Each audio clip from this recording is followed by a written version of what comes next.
हाँ आ रहा हूँ। मरेगा साला आज मेरे हाथों।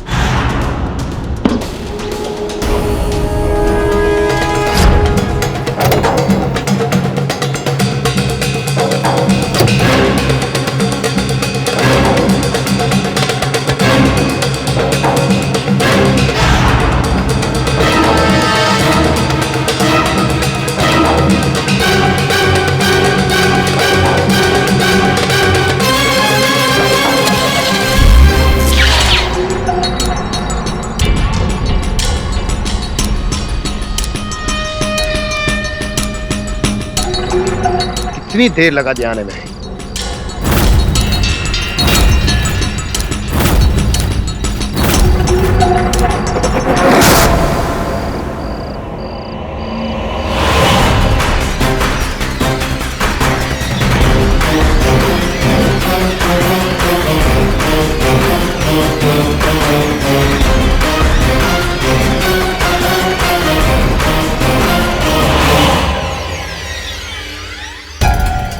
बड़े जल्दी आ गए तुम। चल माल निकाल। ये क्या मजाक है?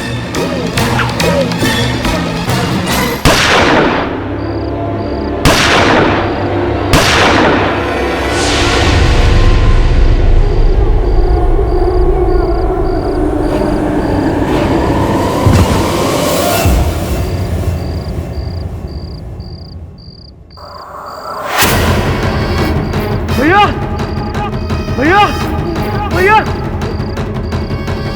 ये क्या हो गया भैया?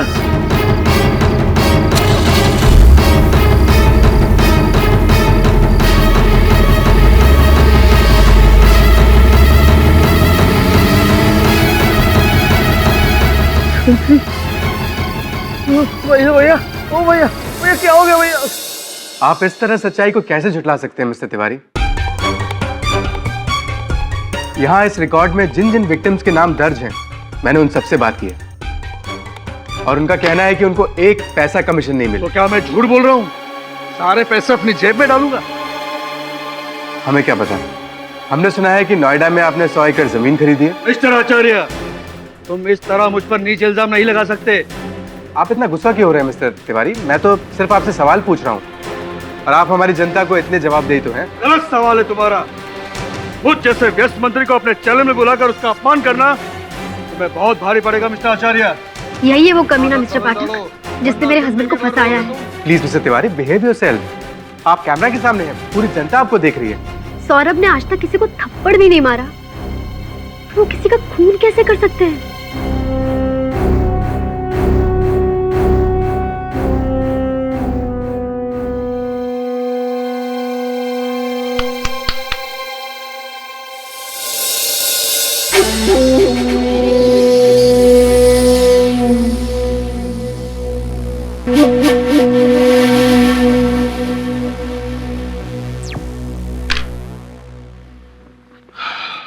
आपके पति सौरभ का स्वयं मैं भी प्रशंसक हूं। हर रात उसका कार्यक्रम देखता हूं। उसका केस अवश्य लड़ूंगा मैं, किंतु उससे पहले मैं भेंट करना चाहूंगा उससे। क्या क्या घटा उस समय उसके मुख से सुनना चाहूंगा। चलिए, इस केस के बारे में तुम जितना जानती हो बता दो, मैं लिख लेता हूं।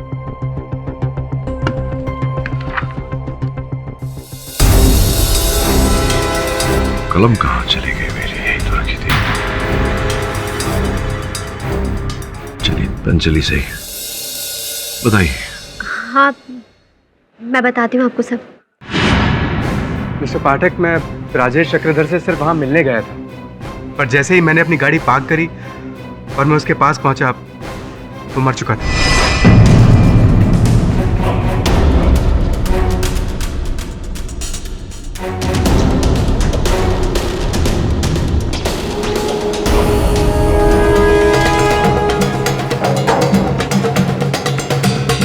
मैं उसकी लाश देखकर दंग रह गया, घबरा गया।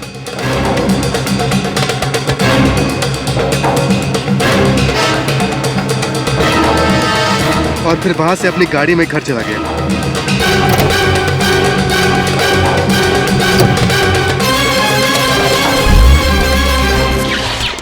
लेकिन इतनी रात गए इतनी सुनसान जगह पर, आप राजेश से मिलने क्यों गए थे?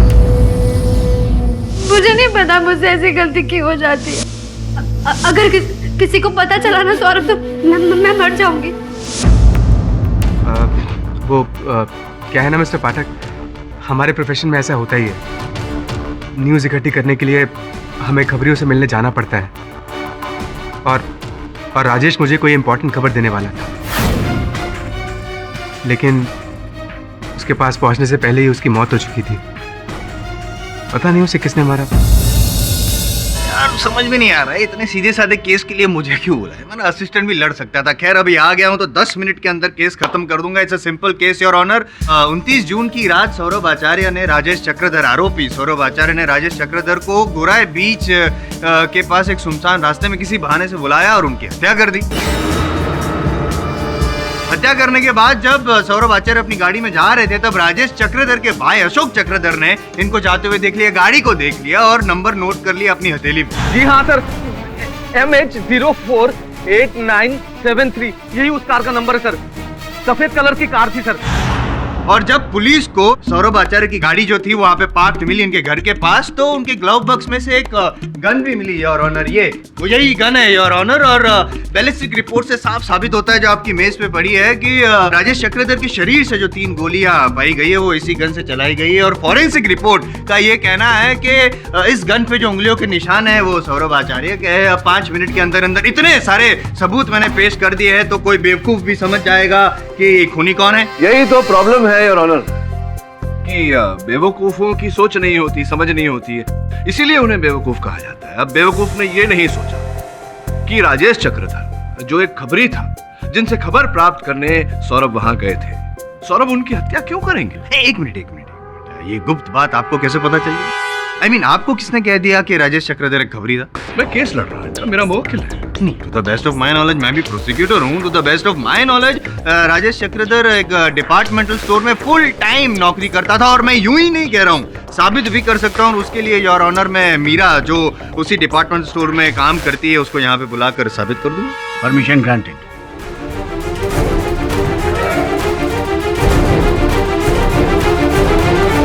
मीरा जी, आप राजेश जी के बारे में जितना भी जानती हैं, जो भी जानती हैं, प्लीज जज साहब को बताइए। योर ऑनर, मैं और राजेश गोरेगांव ईस्ट के शॉप एंड कैफे में साथ में काम करते थे। मैं कैश काउंटर पे और वो सिक्योरिटी में। हम लोग पिछले 4 साल से एक दूसरे को जानते हैं।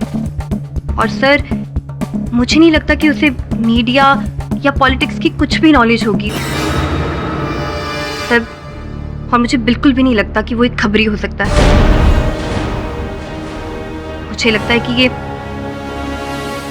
झूठ बोल रहे हैं। नहीं मीरा जी, देखिए क्या होता है कि खबरी का जो काम होता है वो छिपकर किया जाता है। शायद आप ये नहीं जानती, हो सकता है कि वो खबरी रहे हो, आपको इस बात का ज्ञान ना रहा हो। सर, इन सब के बारे में मुझे कुछ नहीं पता है।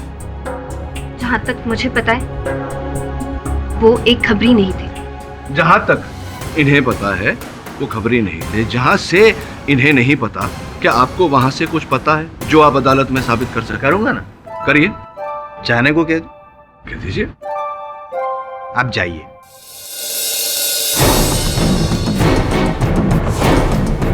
जाइए।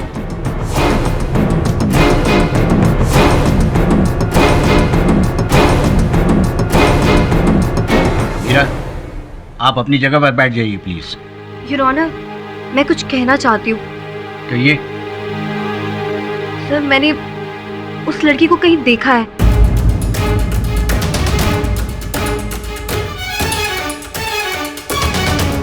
आप वही है ना जो पिछले हफ्ते हमारे स्टोर में आई थी ना, और मेंबरशिप फॉर्म भी फिल किया था आपने? नहीं तो मीरा जी, इसमें विशेष बात क्या है?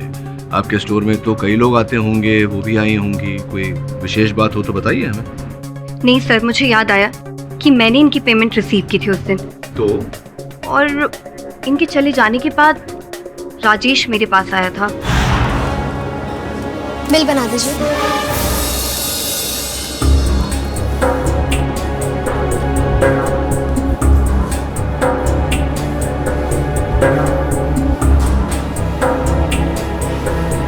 कैश पेमेंट और कार्ड पेमेंट?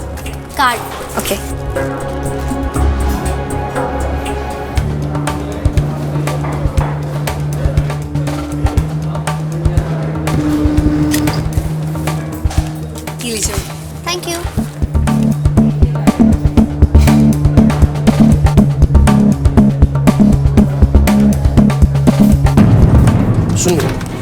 बोलो। वो जो भी मरून ड्रेस में लेडी शॉपिंग करके गई ना, उसने कार्ड पेमेंट किया या कैश पेमेंट किया?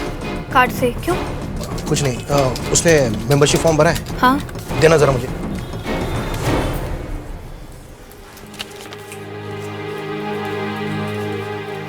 पेन देना जरा। राजेश, ये क्या कर रहा है तू? हाँ, किसी कस्टमर का नंबर इस तरह से। तुम अपना काम करो ना, मेरा नंबर्स का लेन देन तो लगा ही रहेगा।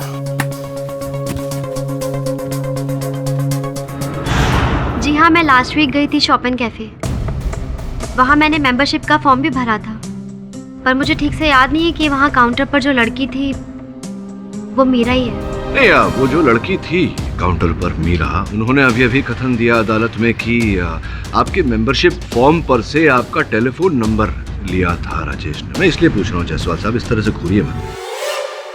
सुंदर लड़की है, अक्सर होता है कैफे में जब लड़कियां जाती हैं, लड़के नंबर लेकर लड़कियों को फोन करते हैं। क्या आपको किया था राजेश ने फोन? नहीं, मेरे पास ऐसा कोई कॉल नहीं आया था। क्यों? वैसे मैंने उस दिन फॉर्म पर अपने हस्बैंड का नंबर लिखा था, क्योंकि मैं अपना नंबर चेंज कर रही थी। योर ऑनर पाठक साहब, सौरभ आचार्य को राजेश ने सिर्फ फोन ही नहीं किया था, बट ऑफिस में मिलने भी गया था। और मैं यूं ही नहीं कह रहा हूं, मैं साबित कर सकता हूं, और उसके लिए मैं मयंक को यहाँ कटघरे में बुलाना चाहता हूं।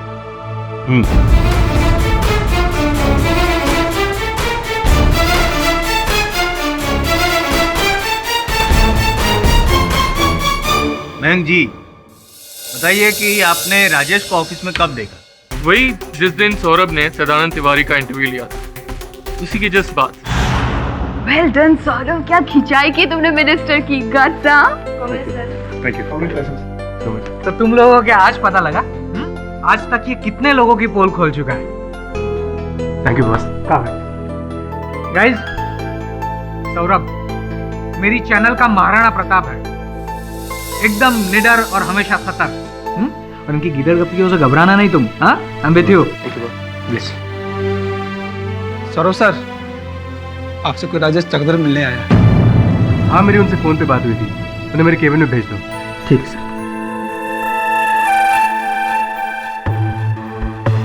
वो सरोज सर का केबिन वहाँ पर। ठीक है।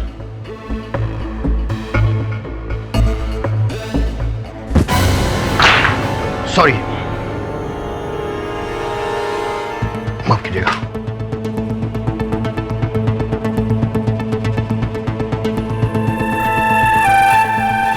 उसके बाद राजेश चक्रधर सीधा सौरभ के कैबिन में चला गया, और उन दोनों के बीच में क्या बातें हुई आई डोंट नो, पर वो डेफिनेटली खबरी नहीं था यार, कोई और था। उतना तो मैं 100% कह सकता हूँ।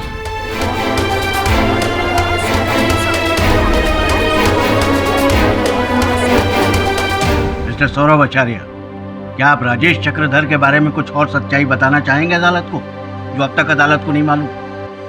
योर ऑनर, जहां तक मैं जानता हूँ राजेश एक खबरी था। झूठ बोल रहे हैं आप, सफेद झूठ। आप एक खबरी को मिलने जाते हैं गाड़ी में गन लेकर और बैग में 10 लाख रुपए लेकर। ऐसी कौन सी खबर देने वाला था, और ऐसी कौन सी खबर नहीं दी उसने जिसके बदले में आपको गुस्सा आया और आपने उसकी जान ले ली? Objection your honour. Your honour, सबसे इम्पोर्टेंट बात यह है कि जब पुलिस गई थी इनके घर पे तलाशी लेने के लिए, तो एक बैग मिला था। पाठक साहब, ये बैग, और यही बैग है जिसमें 10 लाख रुपए थे। योर ऑनर, 10 लाख रुपए। जानते हैं जायसवाल साहब की इसमें एक आश्चर्यजनक बात है। कैसे? योर ऑनर, इन नोटों के सीरियल नंबर की जांच के बाद पता चला है कि इनमें से 7 लाख रुपए सौरभ के अकाउंट चार्टर्ड बैंक से निकाले गए, लेकिन बाकी के 3 लाख रुपए मिस रूपल पटेल की बैंक अकाउंट से निकाले गए। मैं जानना चाहूंगा उन्हें यहाँ बुलाकर कि उनके बैंक अकाउंट से निकाले गए 3 लाख रुपए सौरभ की बैग में कैसे आए।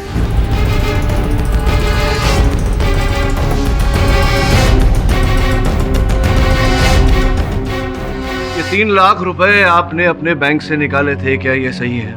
जी सर। ये बताइए कि आपके बैंक से निकले हुए रुपए सौरभ जी के पास कैसे पहुंचे और क्यों पहुंचे? एक्चुअली सौरभ ने मुझसे ये पैसे उधार लिए थे, और सेम डे 29 जून को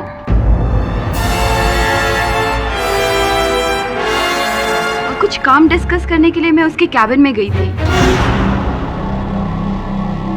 सौरभ, आज शाम की न्यूज़ डिबेट के लिए हमने कुछ फैक्ट्स इकट्ठे किए, डिस्कस करनी थी तुम्हारे साथ। रूपल प्लीज यार, मुझे 2-3 दिन के लिए माफ कर दो। तुम्हें जो भी काम है बॉस के साथ मिलकर हैंडल कर लो। पर तुम इतने परेशान क्यों नजर आ रहे हो? Any problem? हाँ यार, है एक प्रॉब्लम। खैर छोड़ो ना। कम ऑन, बताओ, maybe I can help you. Okay Rupal, can you give me 3 lakh rupees? Urgent requirement है। मैं तुम्हें नेक्स्ट मंथ ही रिटर्न कर दूंगा। वो क्या है कि मेरी वाइफ की मदर आईसीयू में एडमिट है और उन्हीं के इलाज के लिए मुझे बनारस पैसे भिजवाने हैं। ओके, ठीक है, I give it to you. Thanks. मैंने सौरभ को उसी दिन अपने अकाउंट से 3 लाख रुपए निकालकर दे दिए थे, लेकिन आज सुबह जब मैं अदालत आ रही थी तो बाहर प्रेमिसेस में मुझे सौरभ की वाइफ मिली। हे संजना, हाय। कैसी है आपकी मम्मी अभी? मम्मा बिल्कुल ठीक है। क्यों, क्या हुआ उन्हें? अरे आईसीयू में भर्ती थी ना? नहीं, मेरी मम्मा बिल्कुल ठीक है। किसने कहा तुमसे? आई एम श्योर किसी ने मजाक किया होगा। आधे घंटे पहले मेरी मम्मा से बात हुई है। लेकिन जब खुद संजना कह रही है कि उसकी मम्मी बिल्कुल ठीक है, तो फिर सौरभ ने मुझसे झूठ कहकर 3 लाख रुपए क्यों मांगे?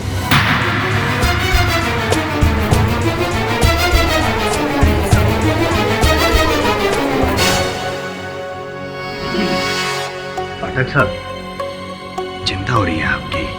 क्या है, आप तो सच का नगाड़ा बजाने की कोशिश कर रहे हैं, लेकिन आपके क्लाइंट ने झूठ का फटाफट ढोल बजा दिया। बैंड बज गई आपके केस की। घंटी बज गई जसवंत साहब। Live to fight another day. ये अदालत कल तक के लिए मुलतवी की जाती है।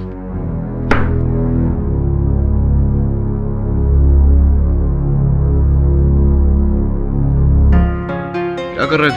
सर मेरी बाइक की चाबी सो कमाल है, कभी पेन गुम हो जाती है, कभी बाइक की चाबी।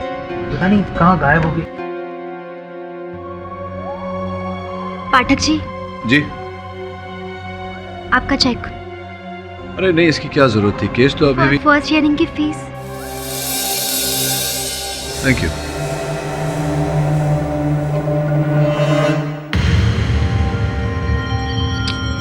सर बाइक की चाबी नहीं मिली।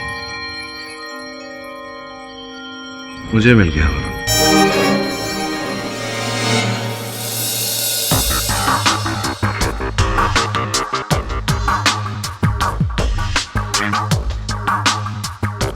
क्या वो सर, संजना जी ने कम पैसों का चेक बनाया? नहीं, पैसे तो ठीक दिए हैं, साथ ही साथ एक संकेत भी दिया है। हाँ, और इस डायरी में मेरी जो लिखावट है और इस चेक के लिफाफे पर जो लिखावट है संजना जी की, वो उसी स्याही से लिखी गई है, उसी कलम से जो स्याही का उपयोग मैं करता हूँ, सेंटेड फ्लोरिडाइन। सर, और आपका पेन तो ऑफिस से गायब हो गया था। हाँ, इसका मतलब ये होता है कि वो कलम संजना जी ने गायब की थी।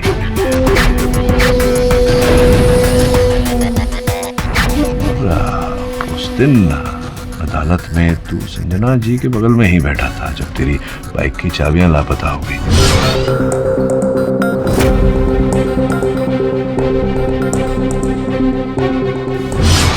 हाँ सर, मेरे बगल में बैठी। इसका मतलब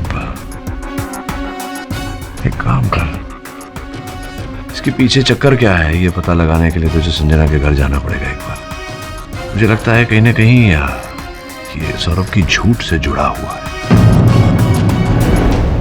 मैं खुद हैरान हूँ, मुझे नहीं पता राजेश ने मीरा से मेरा नंबर क्यों लिया। क्या काम होगा उसे मुझसे? और मुझे नहीं लगता कि राजेश ने सौरभ को कोई कॉल किया, क्योंकि अगर ऐसा कोई फ़ोन उनके पास आया होता तो वो मुझे ज़रूर बताते, पर सौरभ ने मुझसे ऐसा कोई जिक्र नहीं किया। मैं कह रही हूँ ना, ये सारी प्लानिंग उस मिनिस्टर की है। आप बिल्कुल टेंशन मत लीजिए, सच जो भी है बहुत जल्दी सामने आ जाएगा। अब संजना जी, आपके घर में शक्कर और चाय पत्ती तो होगी? Of course. If you don't mind, क्या मुझे चाय मिल सकती है? श्योर।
क्लिप्टोमेनिया, चोरी करने की बीमारी। मेरी वाइफ एक क्लेप्टोमैनियक है। उसे छोटी मोटी चीजें चोरी करने की आदत है, लेकिन ये सब वो लालच के लिए नहीं करती है। पता नहीं, एक तरह की तलब है। सौरभ, तुम्हारी पसंद की खीर बनाई।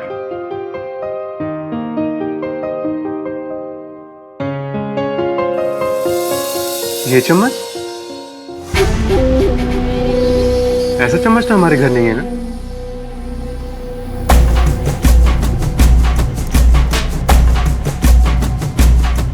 उस रात जब हम डिनर करने गए थे क्लासिक होटल में, वहां देखा था मैंने ये चम्मच।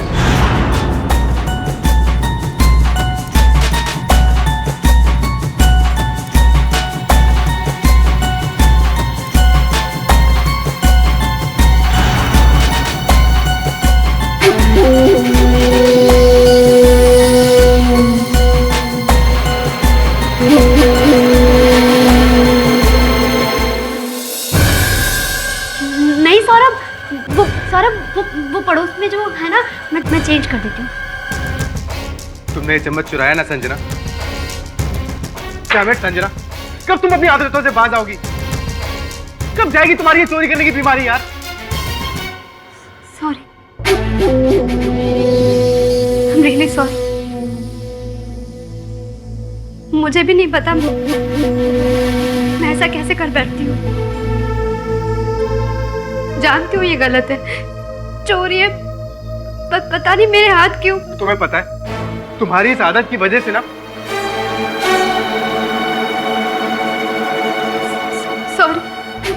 सॉरी सौरभ, मुझे नहीं पता मुझसे ऐसी गलती क्यों हो जाती है। 1 साल से मैं साइकियाट्रिस्ट के पास जा रही हूँ, कोई फायदा नहीं हो रहा। मैं जानती हूँ तुम मेरी वजह से कितनी बार एम्बैरेस हो चुके हो।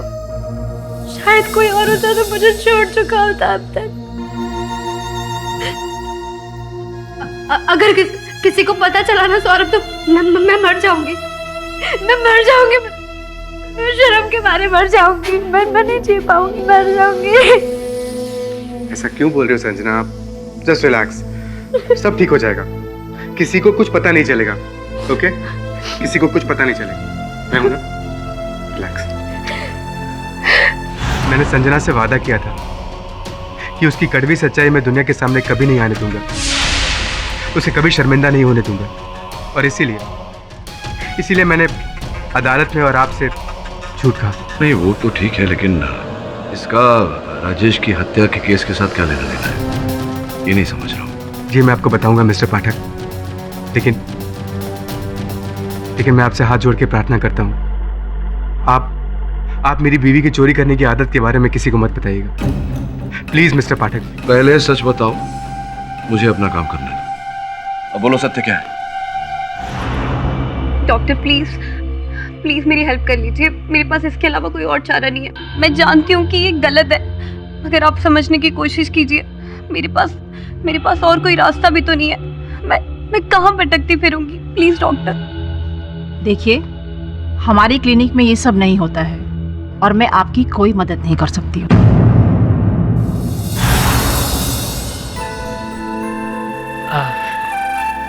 Sorry if I'm disturbing you. Not at all. Have a seat, please. Thank you, sir. Tell me. Boss, वो सौरभ का कुछ पता नहीं क्या होगा, फांसी या फिर उम्र कैद। पर हमें तो 100% अपने शो के बारे में सोचना होगा, और खासकर 9 बजे की न्यूज़ डिबेट जिसके इतने सारे व्यूअर्स हैं, उसके लिए तो नया होस्ट तो डिसाइड करना होगा। इतना टेंशन क्यों ले रहे हो मैंक? होस्ट हमारे सामने है। सी मैंक, 9 o'clock का जो डिबेट शो है वो अब से रूपल होस्ट करेगी। Oh my God! Congrats, Rupal. Thank you, Mr. Desai. Pleasure. Congrats. Thank you. Hello, अच्छा जीवन बीमा वाले बोल रहे हैं? हाँ जी, बोलिए। जी राजेश का सब कुछ मैं ही हूँ, मेरे सिवा और कोई नहीं है उसका। हाँ तो कब आ रहे हो आप लोग बीमा का पैसा लेकर? हाँ थोड़ा जल्दी आना प्लीज। हाँ जियो भाई, तू ऊपर गया तो गया लेकिन नीचे मुझे सेट कर गया। तो चिंता मत कर, तेरा श्राद्ध मैं बड़े धूमधाम से रीति रिवाज से करूंगा ताकि तेरी आत्मा भी कहीं सेट हो जाए। मजा आ गया। योर ऑनर, इस मुकदमे को आगे बढ़ाने से पहले मैं कुछ वस्तुएं अदालत के समक्ष प्रस्तुत करना चाहूंगा। Permission granted. ये मेरी कलम और ये मेरे सहायक की खोई हुई बाइक की चाबियां। मिस्टर पाठक प्लीज प्लीज आप कुछ मत बोलिए। मुझे बोलने दीजिए सौरभ जी। सच को छिपाकर कभी किसी को कोई लाभ नहीं हो, और मैं यहाँ आपके पत्नी की भावनाओं को ठेस नहीं पहुंचाना चाहता, केवल सत्य को बाहर लाना चाहता। ट्रस्ट मी योर ऑनर, वास्तविकता में इनकी पत्नी संजना जी को एक बीमारी है, क्लेप्टोमेनिया।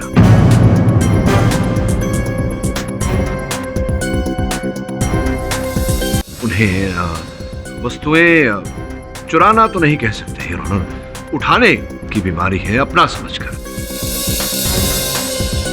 और your honour doctor Mehul Shukla का ये प्रिस्क्रिप्शन जहां से संजना जी चिकित्सा करवा रही थी, इस बात का प्रमाण है। आपके प्रमाण का मुझे सम्मान है पाठक साहब, लेकिन इनकी जो निजी बीमारी है उसका हवाला देके आप केस को भटकाना क्यों चाहते हैं?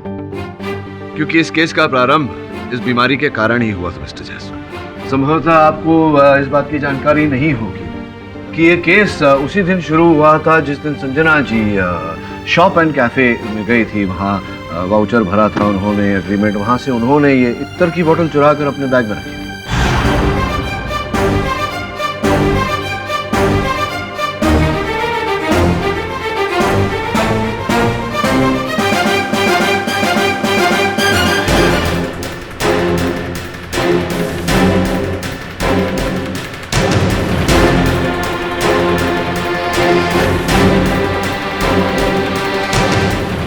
और संजना जी की ये चोरी राजेश चक्रधर ने पकड़ ली, जो उस समय सुरक्षा कक्ष में ड्यूटी पर था।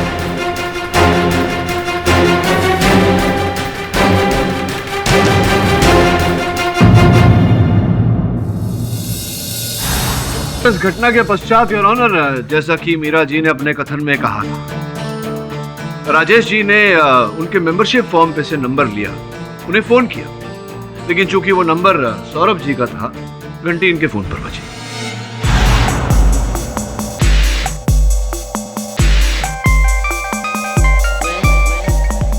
हेलो, कैसे हैं सर जी आप? मिलना था आपसे। कौन हो तुम? क्या काम है? काम तो आपका है सर, मेरा नहीं है। मेरा काम? अरे एक बार सर आप मिल तो लो, कुछ इंटरेस्टिंग चीज दिखानी आपको। अरे सर ज्यादा सोचिए मत, अगर मुझसे नहीं मिलेंगे ना तो बहुत पछताओगे। बस ये समझो सर, लाइफ स्टिंग ऑपरेशन। जल्दी बताइए कहाँ मिलूं? Meet in the office. इसके बाद राजेश सौरभ से मिलने इनके ऑफिस पहुंचा। बाय गॉड, बहुत बड़ा फैन हूँ आपका मैं, रोज टीवी पे देखता हूँ। क्या बोलते हैं आप, बड़ा मजा आता है सर। बोलो, क्या स्टिंग ऑपरेशन दिखाना चाहते हो? लेकिन एक बात का याद रखना, अक्सर हमारे पास लोग नकली टेप्स लेकर आ जाते हैं पैसे कमाने के चक्कर में, सो बी केयरफुल। नकली कुछ नहीं है, सब कुछ असली है, लेकिन बैठकर दिखाऊंगा तो बड़ा अच्छा लगेगा। Have a seat. आपके लैपटॉप में सीडी चलता है? जी हाँ। ये जरा चलाइए। लेकिन क्या है इसमें? अरे सर सब कुछ बता दूंगा तो देखने में क्या मजा आएगा, आप खुद ही देख लीजिए। Live sting operation.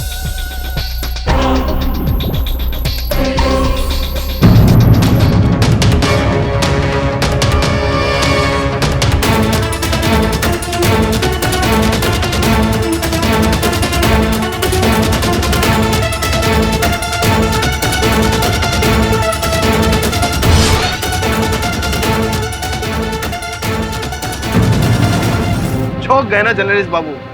अभी एक ईमानदार शरीफ आदमी की औरत ऐसी ऊंची हरकत करेगी तो झटका तो लगेगा ही, वो भी 1000 वोल्ट का। अरे खैर छोड़िए, इन सब चीजों से मुझे क्या लेना देना, आपसे ज्यादा नहीं लूंगा, क्योंकि आप एक होनहार रिपोर्टर है। तो सिर्फ 10 लाख। 10 लाख 2 दिन के अंदर दे जाना और ये सीडी ले जाना, ठीक है? कमीने, तू मुझे ब्लैकमेल करेगा? रुक रुक, मैं अभी पुलिस को फोन करता हूँ। अरे ना ना ना, पुलिस को बुलाने की क्या जरूरत है? फिर तो ना ये स्टिंग सिर्फ तुम्हारे चैनल पर नहीं, देश के सारे चैनल पर चलेगा। कितनी बदनामी होगी तुम्हारी, है ना? अच्छा लगेगा? लोग क्या कहेंगे कि एक बहुत बड़े मीडिया रिपोर्टर की बीवी छोटे मोटे दुकान से परफ्यूम चुराती है। अच्छी बात नहीं है ना? ये जो परफ्यूम की खुशबू है ना, तुम्हारे करियर को पूरा सड़ा देगी। और जो पूरा दिन तुम ये नेता मंत्रियों की ये सब जो खिंचाई पिटाई करते रहते हो ना न्यूज पे, वो सब तो तुम्हारी बैंड ही बजा देंगे। सिर्फ 10 लाख का सवाल है, 10 लाख। जोर जबरदस्ती नहीं है, अगर आप कहेंगे तो मैं यहाँ से चला जाऊंगा, रिवर्स गियर मार के यहाँ से चला जाऊंगा और सीधा जाऊंगा मंत्री जी तिवारी जी के पास जाऊंगा। वो वैसे भी आप पे घात खाए हुए, वो तो ये सीडी 20 लाख में लेने को भी तैयार हो जाएगी। सोच लो, कोई जोर जबरदस्ती नहीं है। 10 लाख या फिर करियर पे लात।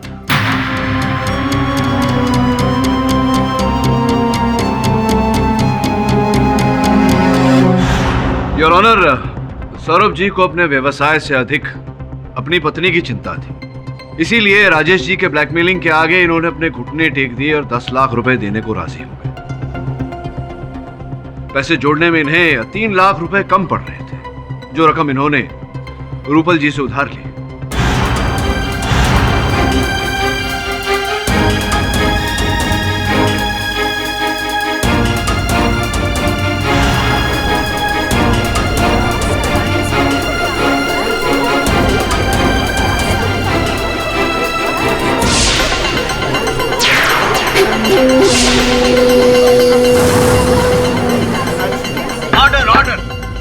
वेरी गुड पाठक साहब, पूरी कहानी बता दी है तो क्लाइमेक्स भी बता दीजिए ना प्लीज।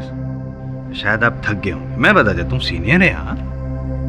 योर ऑनर, अब तक हमें ये पता नहीं चल रहा था कि आखिर सौरभ जी ने राजेश जी का खून किया क्यों, लेकिन अब तो वो भी पता चल गया। मोटिव ऑफ मर्डर क्लियर हो गया योर ऑनर। मैंने किसी की हत्या नहीं किया योर ऑनर। मैं तो राजेश को 10 लाख रुपए देके सीडी हासिल करने गया था, लेकिन वहां पहुंचने से पहले ही राजेश मर चुका था। झूठ बोल रहे हैं आप। खून कुछ हुआ नहीं, खून आपने किया है, खूनी और कोई नहीं, आप ही है, क्योंकि आपकी गाड़ी के ग्लव बॉक्स से ही गन मिला है। I object your honour.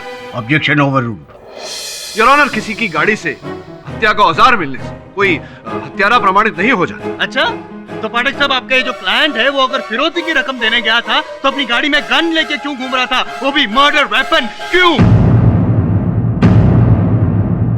वो मैं आपको बताता हूँ योर ऑनर।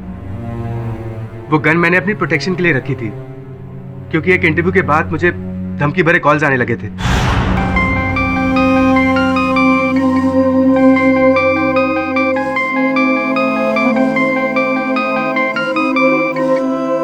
हेलो सौरभ आचार्य, तूने तिवारी भैया जी से पंगा लेके अच्छा नहीं किया है, और चर्बी चढ़ गई है ना तुझे। कौन बोल रहा है? वो जानकर तू क्या करेगा? बस इतना जान ले, तूने जो भैया जी को अपमानित किया है उसकी कीमत चुकानी होगी तुझे, वो भी सूद समेत तुझसे बदला लेंगे। अरे मेरी बात तो सुनो। और सिर्फ एक बार नहीं, 2-3 बार मुझे वो धमकी भरे कॉल्स आए। नॉर्मली मैं इन कॉल से घबराता नहीं हूँ, लेकिन जब मेरी बॉस से मेरी बात हुई तो क्या करूं मिस्टर देसाई? चूड़ियां पहनकर घर में बैठ जाऊं? ऐसा मैंने कहा सौरभ, लेकिन तुम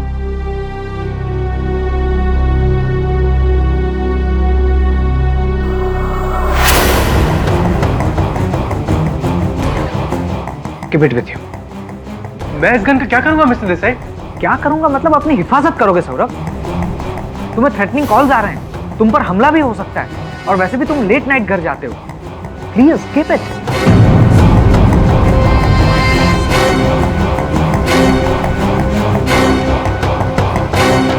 थैंक्स। और उसके बाद मैंने गन को कार के ग्लव बॉक्स में रख दिया, क्योंकि मैं जानता था कि घर के अंदर और ऑफिस के अंदर मुझे कोई खतरा नहीं है। यहाँ पे खतरा है, पता है हमको। क्या आपने मतलब गन राजेश से जब मिलने गए तब गन आपने डैशबोर्ड यानी कि ग्लव बॉक्स में रखी थी, सही? जी। और उसके बाद आप गाड़ी से उतरकर चल के गए राजेश से मिलने के लिए। तो मेरे हाथ में गन नहीं थी, सिर्फ बैग मेरे हाथ में था। गन नहीं थी, बैग ही था ना? जी। चलो मान लेते हैं ना, आपकी बात मान लेते, कोई बात नहीं। लेकिन आप जब निकले तब आप गाड़ी तो आपने लॉक की होगी, वो रिमोट कंट्रोल आता है ना, चींचू चींचू।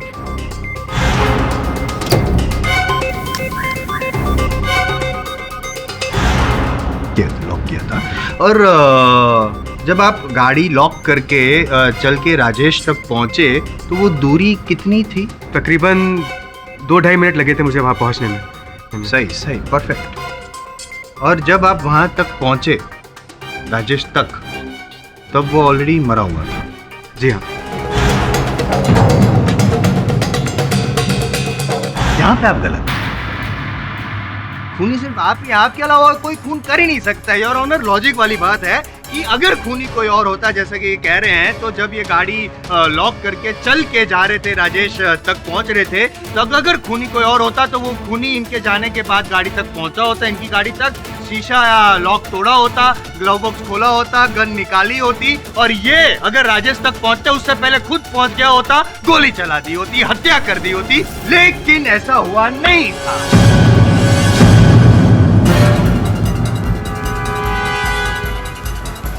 क्योंकि जब तक सबसे पहले तो ये जनाब वहां पे पहुंच चुके थे योर ऑनर, और अपना काम तमाम कर चुके थे। नहीं, मैंने ऐसा कुछ नहीं किया। अरे तो फिर सिर्फ दो मिनट के अंदर कैसे आप वहां पे पहुंचे? उससे पहले क्या कोई भूत आया जो उड़ता उड़ता आया, आपकी गाड़ी का शीशा खोला, ग्लव बॉक्स खोला, गन निकाली, उड़ता उड़ता वापस गया और फिर गोली भी चला दी? ऐसा हुआ था क्या? है देखिए मेरी क्या देखूं मैं? आप नहीं देख सके थे कि कौन था वो बंदा जिसने गोली चलाई? अरे देखा नहीं, चलो कोई बात नहीं, इनविजिबल भूत था, लेकिन क्या गोली चलने की आवाज भी नहीं सुनी आपने? हाँ, अरे झूठ बोल रहे हैं, कितना उल्लू बनाएंगे आप सबको, कितनी झूठी कहानी बनाएंगे। मैं मानता हूँ कि गन कार के ग्लव बॉक्स में थी, मगर मुझे नहीं पता उस गन से खून कैसे हुआ। मुझे कुछ समझ में नहीं आ रहा है, मुझे पता है वो खून कैसे हुआ। योर ऑनर, बहुत सिंपल सी बात है, राजेश ने इनको धमकाया, ब्लैकमेल किया कि वो अगर सीडी चाहिए तो 10 लाख रुपए दे। इनको गुस्सा है, गुस्सा तो आना ही चाहिए। आया था कि नहीं गुस्सा? आया था नहीं आया था? चुप है, इसका मतलब कि गुस्सा आया था। लेकिन अपनी जो पत्नी थी उसकी बीमारी को छुपाने के लिए वो वहां तक गए, राजेश को पैसे देने के लिए गए, लेकिन इनके अंदर का जो गुस्सा था उसको वो झुका नहीं पाए योर ऑनर, और राजेश चक्रधर को मार दिया।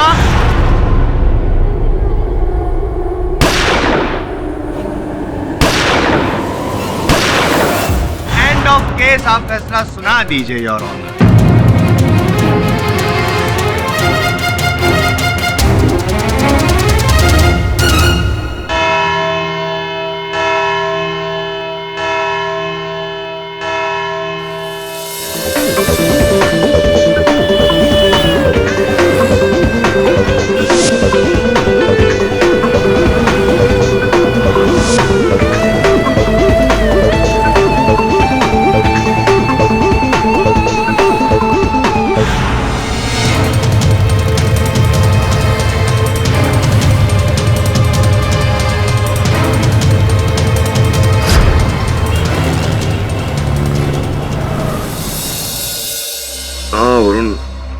तो हैरानी वाली है, मयंक और तिवारी के बीच में क्या नाता हो सकता है? कुछ समय पहले एक राष्ट्रीय चैनल पर तिवारी ने सौरभ को जान से मार देने की धमकी दी थी। क्या लगता है तुझे, कहीं ऐसा तो नहीं कि मयंक की सहायता लेकर तिवारी ने यह खेल रचा हो? सर, मुझे भी ऐसा ही लग रहा है। सर, एक और बात है, सौरभ की जगह उनके बॉस सिद्धार्थ ने रूपल को प्रमोट किया। अब उनके चैनल की लीडिंग रिपोर्टर रूपल है। हाँ माँ, बहुत बड़ा ब्रेक मिला है मुझे। अब आप देखना मैं पापा का नाम कैसे रोशन करती हूँ। बस एक बार, 1 मिनट मामा, दरवाजे पे कोई है, मैं आपको थोड़ी देर में फोन करती हूँ।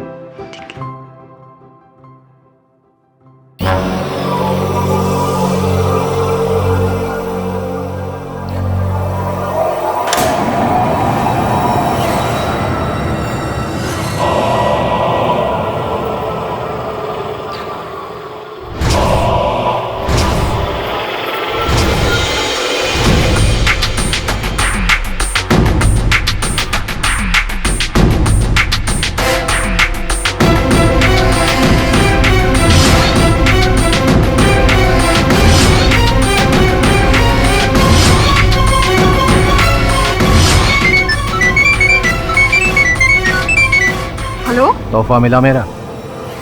कौन हो तुम? जानकर क्या करोगी? बस 25 लाख रुपए लेकर रात के 10 बजे जोगस पार्क के पीछे वाले कोस्टा विला आ जाना, वरना ये सीडी। कौन हो तुम जो मुझे ब्लैकमेल कर रहे हो?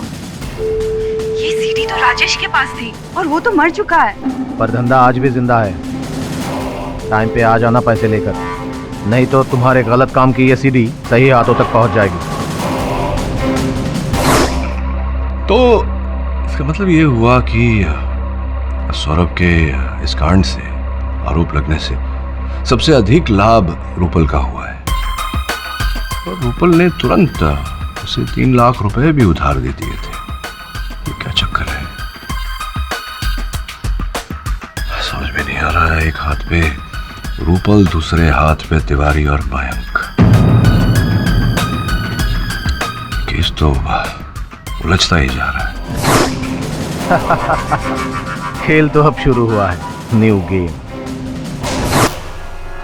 हेलो, एक बुरी खबर है। वो सीडी किसी और के हाथ लग गई है। एक नया ब्लैकमेलर।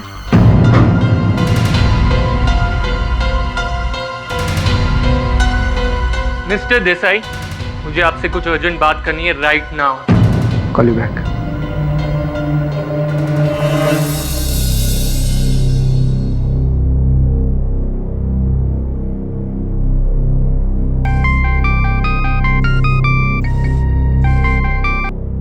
हेलो, कैसी हो मैडम? कौन? हर कोई मुझसे यही सवाल करता है और मैं सबको एक ही जवाब देता हूँ। नाम जानकर क्या करोगे मैडम? काम सुनो। वैसे तो आपकी चोरी के किस्से अदालत तक पहुँच चुकी है, लेकिन पूरी दुनिया के सामने नहीं। कौन हो तुम? पूरी दुनिया देखेगी आपकी करतूत और आप बन जाओगी इंटरनेशनल चोरनी। नहीं तो मैं ऐसा नहीं कर सकते। और वो वीडियो तो राजेश के पास था ना? राजेश तो मर चुका है, तो तुम कौन हो? फिर वही बेकार की बात। अरे कौन जिंदा है कौन मर गया ये इम्पोर्टेंट नहीं है मैडम। इम्पोर्टेंट ये है कि आज रात 15 लाख रुपए लेकर जोगस पार्क के पीछे वाले कोस्टा विला आ जाना, नहीं तो कल सुबह तक पूरी दुनिया के सामने आपकी चोरी के किस्से मशहूर हो जाएंगे।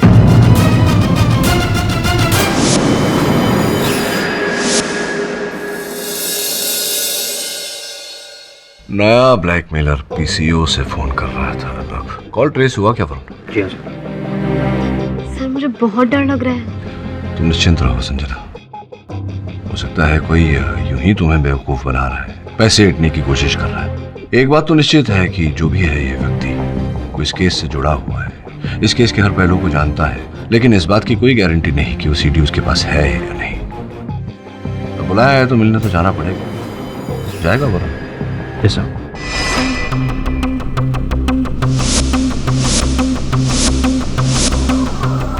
तेरी हिम्मत कैसे हुई इस घर पे कदम रखने की? मुझे पता नहीं ये घर अब मेरा है, मेरा। देख अशोक, मैं ना तेरी मुंह नहीं लगना चाहती। मेरा कुछ जरूरी सामान रखा है अलमारी में। ओए खबरदार अशोक, मेरा सामान। खबरदार, तेरी सारे पैतरे समझ रहा हूँ मैं। राजेश के बैंक के पेपर मारने आई है ना तू, ताकि सब कुछ तू हथिया सके। सामान रखा है मेरा वहाँ पे। ए चुप! खबरदार, अगर एक कदम भी आगे बढ़ाया, चल निकल निकल। और आज के बाद इस घर के आसपास नजर भी नहीं आना, नहीं तो टांग तोड़ के तेरे हाथ में दे दूंगा। चल।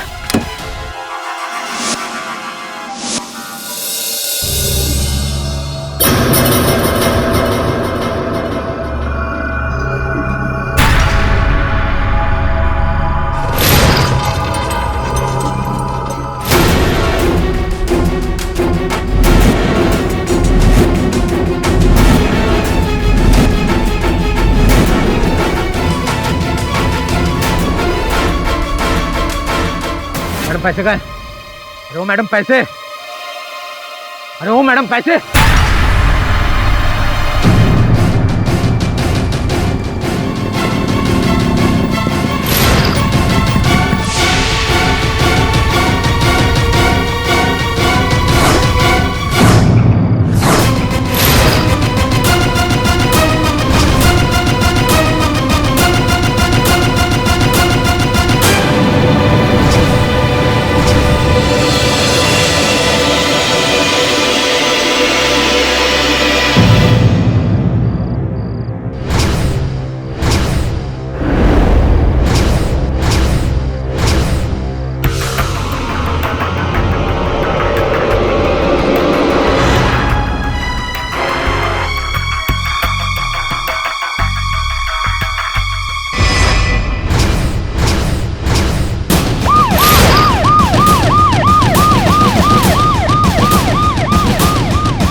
ये देखिए।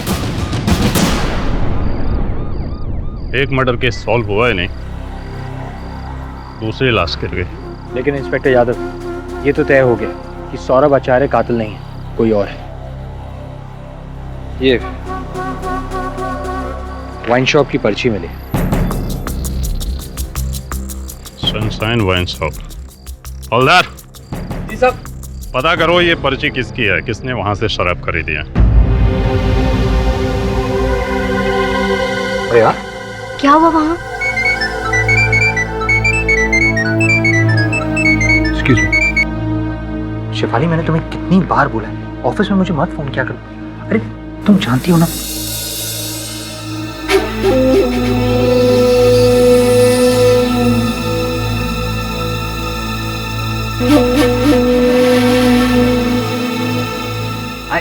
आई लव यू यार। Okay bye. आप अभी तक गई नहीं? जब तक मुझे ब्लैकमेलर का पता नहीं चलेगा मुझे नींद नहीं आएगी। वरुण, क्या हुआ वहाँ पर? वो वरुण, क्या सुन रहा हूँ मैं? रूपल की हत्या हो गई? क्या? हाँ सर, मैं जब कौशबिला पहुंचा तो थैंक गॉड मैं घर नहीं गई। उस ब्लैकमेलर ने उसे मारा होगा। देखिए संजना जी, आप निश्चिंत रहिए।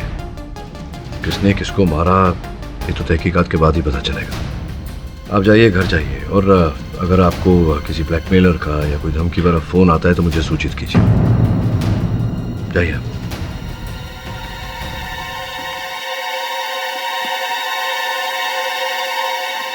वरुण, क्या हुआ? क्या तू गया? क्या हाँ कुछ मिला? सर, एक वाइन शॉप की पर्ची मिली थी, मैंने इंस्पेक्टर यादव को दे दी। और फिर जब मैं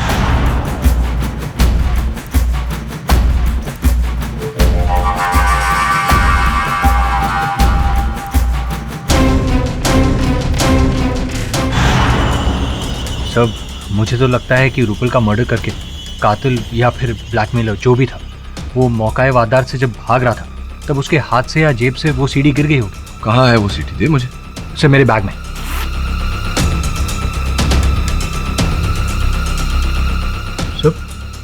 सर वो सीडी मैंने डायरी के बीच में रखी थी और वो डायरी इस बैग में थी। पता नहीं डायरी कहाँ गायब हो गई। डायरी गायब नहीं हुई है, डायरी गायब कर दी गई है, और गायब करने वाली अभी अभी कुछ समय पहले वहीं बैठी थी जहाँ तू बैठा है। Kleptomania.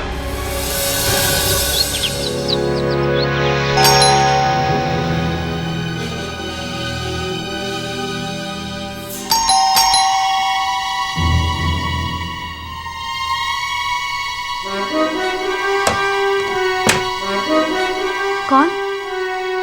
Good morning Sanjana ji.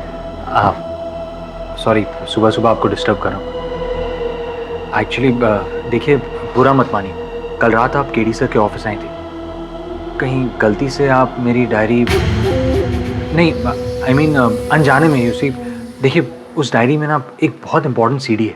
नहीं, मिस्टर पाठक के ऑफिस से मैंने कोई डायरी नहीं ली। Trust me. ओके।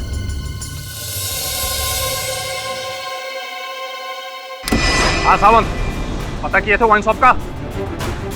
शाबाश, चलो गाड़ी निकालो।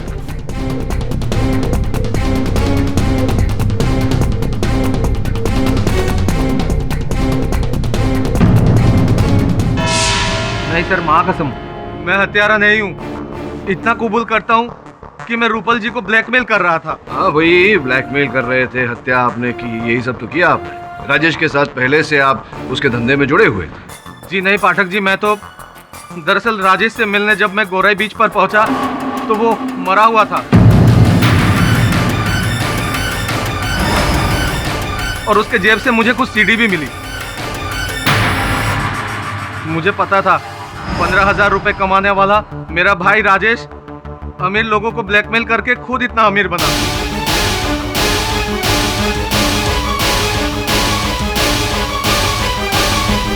मेरे अंदर भी थोड़ी लालच आ गई साहब। जैसा मैंने किसी का खून नहीं किया, और रूपल जी से मिलने जब मैं तय वक्त पर पहुंचा तो वो मरी पड़ी थी साहब। आप ही के साथ ऐसा क्यों होता है कि जब आप पहुंचते तो लाश वहां पहले से पड़ी होती है? खत्म नहीं हो रहा कुछ मुझे। और राजेश जी के मृत्यु के बाद तो उनकी पूरी धन संपत्ति, मकान इत्यादि सबके मालिक आप ही बन बैठे हैं। तो ये है आपकी हत्या का मकसद। आपने सोचा रोज अपने भाई से 200-400 रुपए क्या मांगने, एक ही बार में सफाया करके पूरी धन संपत्ति प्राप्त कर। क्यों? जी नहीं सर, सर मैंने अमीर बनने का सपना जरूर देखा था, पर मेरे भाई को मार कर नहीं। सर राजेश की जिस संपत्ति के बारे में आप बात कर रहे हैं, उस पर मुझसे ज्यादा किसी और की नजर थी। अच्छा, किसी और की? रियली? किसकी किसकी बताइए। कल रात को भी जबरदस्ती घर में घुसकर अपना हक जताने आई थी। वो सामने बैठी है मेरी भाई की प्रेमिका। कौन? मीरा?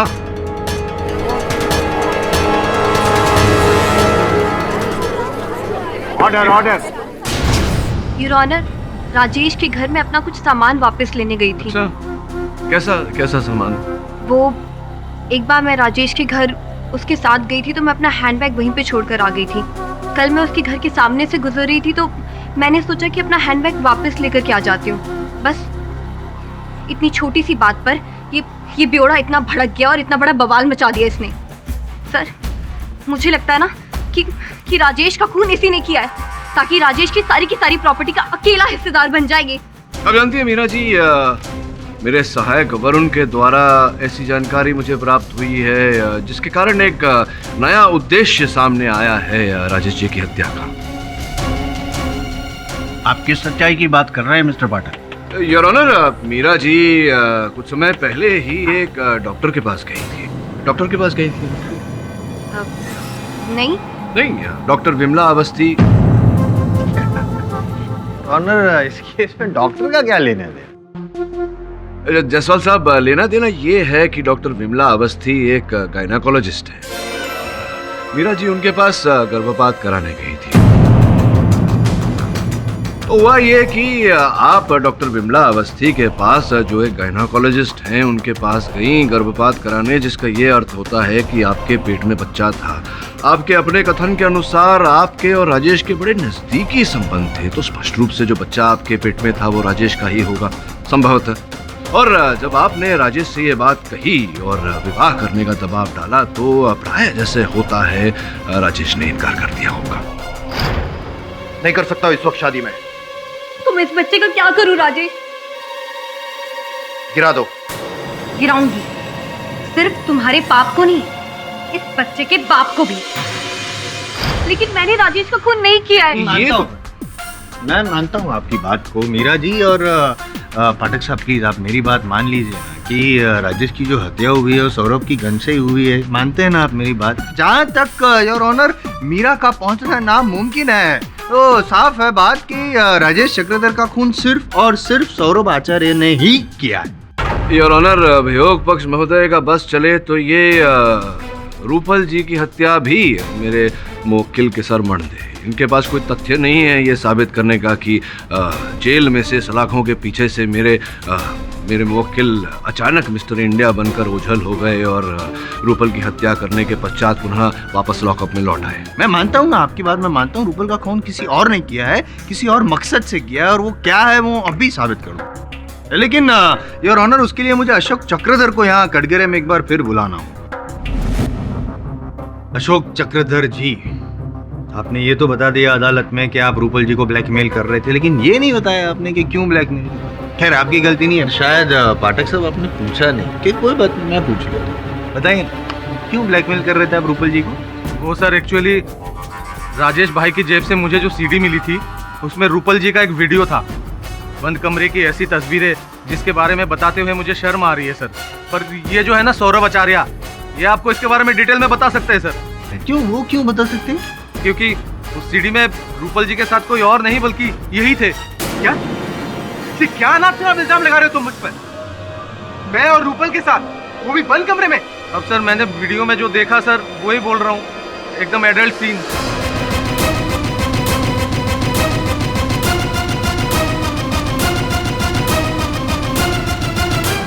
अरे जायसवाल साहब, ये आप इतने वरिष्ठ वकील हैं, आप तो जानते हैं कि केवल कथन देने से कुछ नहीं होता, साथ में प्रमाण भी होना चाहिए।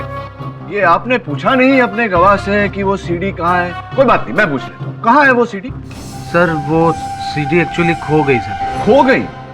सर रूपल जी का लाश देखकर जैसे ही मैं हक्का वक्का वहां से भागा तो वो रास्ते में कहीं मेरे पॉकेट से गिर गई सर।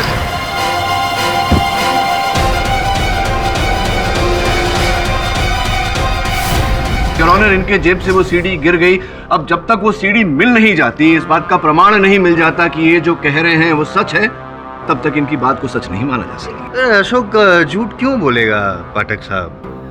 कोई कारण नहीं है इल्जाम लगाने का सौरभ आचार्य पे, योर ऑनर। पर ये जो बातचीत हो रही है उसमें असली कारण जो है खून का, वो सामने आ गया। असली मकसद, द मोटिव ऑफ मर्डर। अब तक तो हमको ऐसा लगता था कि राजेश चक्रधर ने इनकी पत्नी को चोरी करते हुए देख लिया था, वो परफ्यूम की बोतल स्टोर से, इसलिए ब्लैकमेल कर रहे थे। लेकिन हकीकत वो नहीं है योर ऑनर।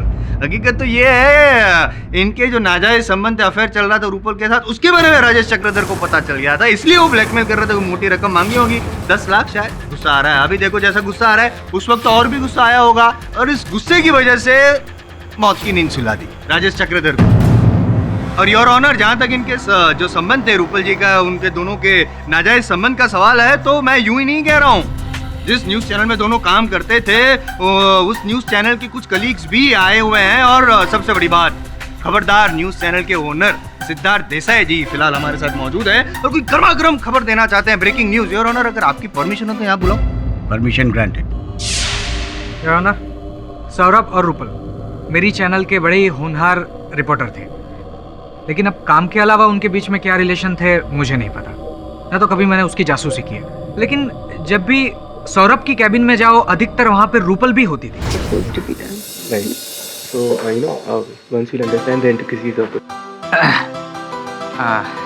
मैंने आप लोगों को ज़्यादा डिस्टर्ब तो नहीं किया? नहीं बॉस। एनीवेज, इतनी रात हो गई, आप लोगों को घर नहीं जाना क्या? जाएंगे बॉस, लेकिन काम खत्म होने के बाद। ओके, ठीक है। रात रात भर वो लोग चैनल में रुकते भी थे, लेकिन क्या काम करते थे मुझे नहीं पता। मिस्टर देसाई, आप मेरे बारे में ऐसी बात कर रहे हैं? मेरा और रूपल का सिर्फ और सिर्फ प्रोफेशनल रिलेशन था। रात भर जग के मैं चैनल की टीआरपी बढ़ाने के लिए काम कर रहा था। सौरभ, ये बात मैं ऑलरेडी अदालत में बता चुका हूँ, और तुम्हारी काबिलियत पे मुझे कभी भी कोई शक नहीं था। ये बात तुम भी अच्छी तरह से जानते हो, राइट? लेकिन योर ऑनर, जब मैंने रूपल को सौरभ की जगह पे प्रमोट किया तो मैंग ये काफी मुझसे खफा थे। यहां तक कि मेरी कैबिन में भी आए और मुझसे झगड़ने लगे। मिस्टर देसाई, मुझे आपसे कुछ अर्जेंट बात करनी है right now. Call you back. इतने गुस्से में क्यों बात कर रहे हो? लेकिन तो क्या करूं, आपके चैनल का सबसे पुराना रिपोर्टर हूं मैं। सोचा था सौरभ के मर्डर केस में फंसने के बाद मेरे लिए गोल्डन चांस था, पर नहीं, वो चांस आपने रूपल को दिया, जो एक वक्त मेरी असिस्टेंट हुआ करती थी, उसे सीधा मेरा सीनियर बना दिया। ये मैं बिल्कुल सहन नहीं करूंगा मिस्टर देसाई। जिस तरह सौरभ की करियर क्या लाइफ बर्बाद हुई है ना, उसी तरह मैं रूपल की लाइफ भी बर्बाद करके रहूंगा। ऐसा मजा छकाऊंगा उसे कि इस जन्म क्या, अगले जन्म तक याद रखेगी। रूपल जी को मजा चखाने वाले भद्र पुरुष आप ही हैं महक जी। नहीं मिस्टर भट्ट, उस वक्त मैं काफी गुस्से में था, इसलिए ऐसा बोल गया। मेरा कुछ ऐसा इरादा नहीं था। अगर आपके सामने आपके जूनियर को प्रमोशन मिल जाए और आप वहीं के वहीं चिपके रहे तो थोड़ा तो बुरा लगता है, पर थैंक गॉड मिस्टर देसाई को रेजिग्नेशन सौंपते ही मुझे एक ओवरसीज चैनल में चीफ न्यूज रिपोर्टर का जॉब मिल गया। हाँ, राइट। अगर मुझसे भूल नहीं हो रही तो ये वही सिंगापुर वाली चैनल है जिसमें मंत्री तिवारी जी के साले साहब की भागीदारी है।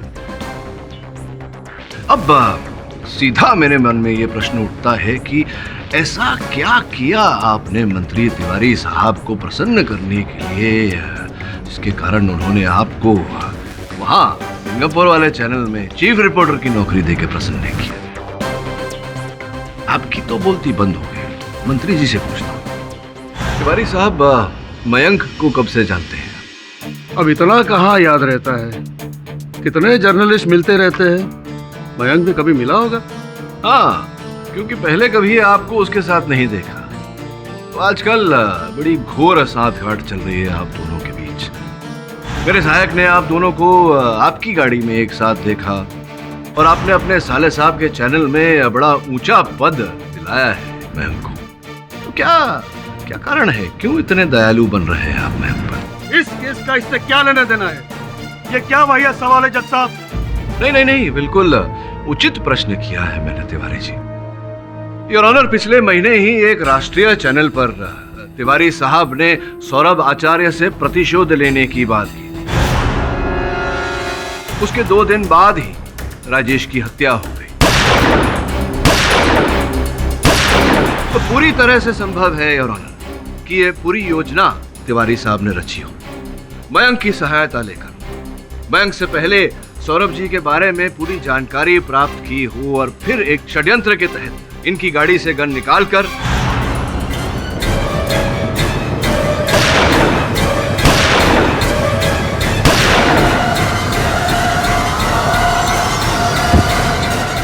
ये क्या बकवास है पाठक जी? एक तो मुझ जैसे वरिष्ठ मंत्री को यहाँ कटघरे पे खड़ा किया, यही बहुत है। ऊपर से आप मुझ पर घिनौना इल्जाम लगा रहे हो। होश में तो हो आप? हाँ, मैं तो होश में हूँ मंत्री महोदय, लेकिन आप आक्रोश में हैं और इसी आक्रोश के चलते आपने राजेश की हत्या की। और जब रूपल को आपके और मयंक के इस मिलीभगत के बारे में पता चला तो आपने रूपल को भी मरवा दिया। और मयंक ने इस योजना में आपका साथ दिया, इसीलिए आपने अपने साले साहब की चैनल में उसे इतने उच्च पद पर नियुक्त किया या नहीं? केड़ी पाठक, तुझे अंदाजा नहीं है तू किससे पंगा ले रहा है? दिल्ली तक पहुंच है मेरी, तू मेरा कुछ नहीं बिगाड़ सकता।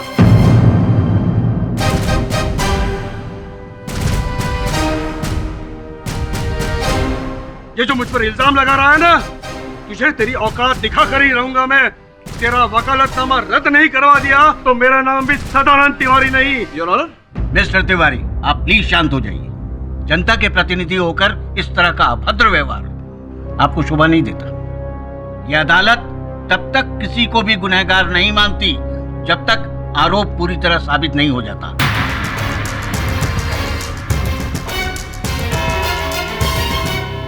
यह अदालत 2 दिनों के लिए मुलतवी की जाती है। The court is adjourned. 2 ही दिन बचे हैं वरुण, और इन 2 दिनों में हमें बहुत कुछ पता लगाना है। वैसे इस समय मेरा संदेह सिमट कर 2 लोगों पर आ गया है, अशोक और तिवारी। सर, मयंक भी तो है। नहीं वरुण, मेरा अनुमान में मयंक केवल एक कठपुतली है जिसकी डोर तिवारी जी के हाथों में। वैसे ये जो अशोक ने खुलासा किया है नया, मुझे गहरी सोच में डाल दिया है। नहीं, वास्तव में रूपल और सौरभ के बीच कोई आपत्तिजनक संबंध तो नहीं था जिसके कारण पहले राजेश सौरभ को ब्लैकमेल कर रहा था और फिर अशोक रूपल को। सर, अगर सौरभ हमसे एक बार झूठ बोल सकता है तो 2 बार क्यों नहीं? काश वो सीढ़ी गुम नहीं हुई होती तो आज इस रात से पर्दा उठ चुका होता कि अशोक कितना सच बोल रहा है। झूठ बोल रहा है वो। सौरभ मुझे धोखा नहीं दे सकते। उस दिन अदालत में जब उन पर वो गंदा इल्जाम लगाया जा रहा था, तब मुझे रियलाइज हुआ कि मुझसे कितनी बड़ी गलती हो गई। वरुण, मैंने तुमसे झूठ बोला था। उस रात तुम्हारी डायरी मैंने चुराई थी जिसमें तुमने वो सीडी रखी थी। तो फिर आपने मुझे बताया क्यों नहीं? क्योंकि घर जाते वक्त वो बैग मुझसे ऑटो में छूट गया। इतनी मुश्किल से एक सबूत मिला था, उससे मैं अपने हस्बैंड को बेगुनाह साबित कर सकती थी, लेकिन मैंने वो भी खो दिया। बैठिए, बैठिए।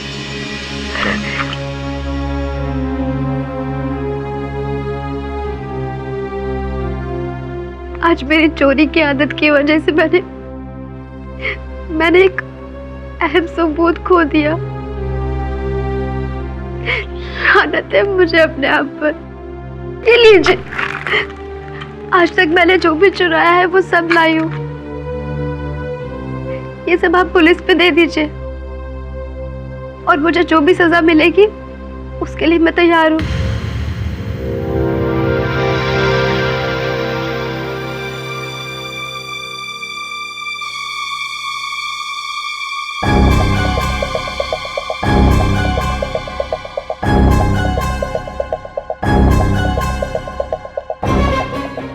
लग रहा है कि ये घड़ी मैंने रूपल के हाथ में देखी थी।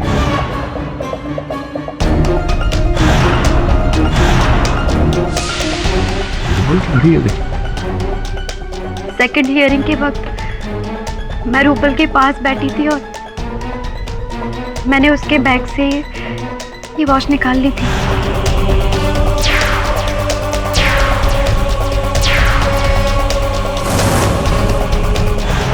अब वो तो इस दुनिया में नहीं रहे, लेकिन प्लीज मिस्टर पाठक, ये वॉच आप उसके घर वालों तक पहुंचा देना और प्लीज मेरी तरफ से सॉरी कह देना।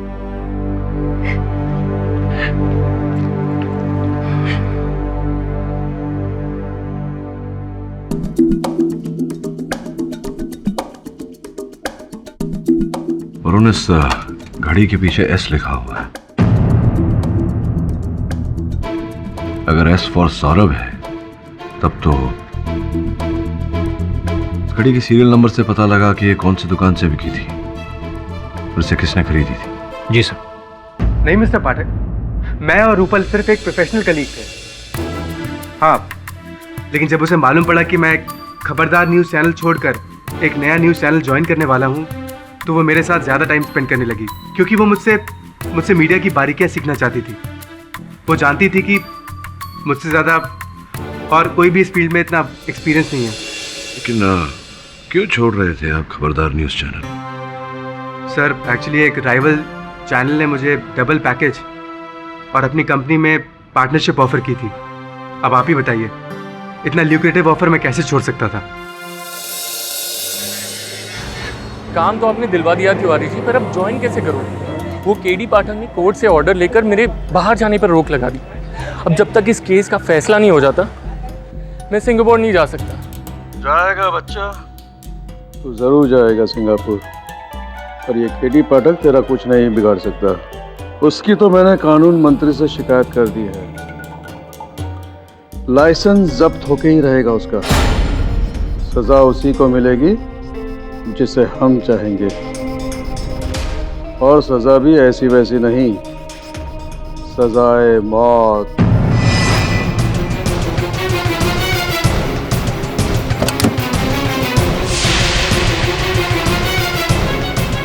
तुम देखो, मैं किसी को कुछ नहीं बताऊंगा। मानना नहीं, मैं किसी को कुछ नहीं बताऊंगा। प्लीज नहीं मानना। सर, अशोक मरा तो नहीं, लेकिन बहुत बुरी तरह घायल हो गया, कोमा में। प्रश्न ये उठता है कि जानलेवा हमला किसने किया उसमें, और उससे भी महत्वपूर्ण क्यों किया? पुलिस क्या कहती है इस बारे में? पुलिस का कहना है कि उन्हें कोई सुराग नहीं मिला, लेकिन मैं आपके लिए बैलिस्टिक रिपोर्ट की कॉपी लेकर आया।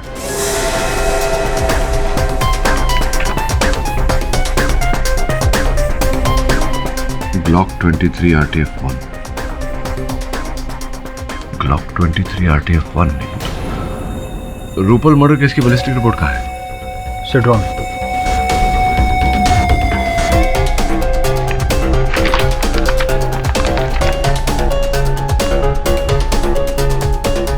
Glock 23 RTF-1।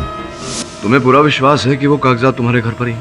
हाँ मिस्टर पाठक, जहाँ तक मुझे याद है मैंने उन पेपर्स को बेडरूम के ड्रॉर में ही रखा था।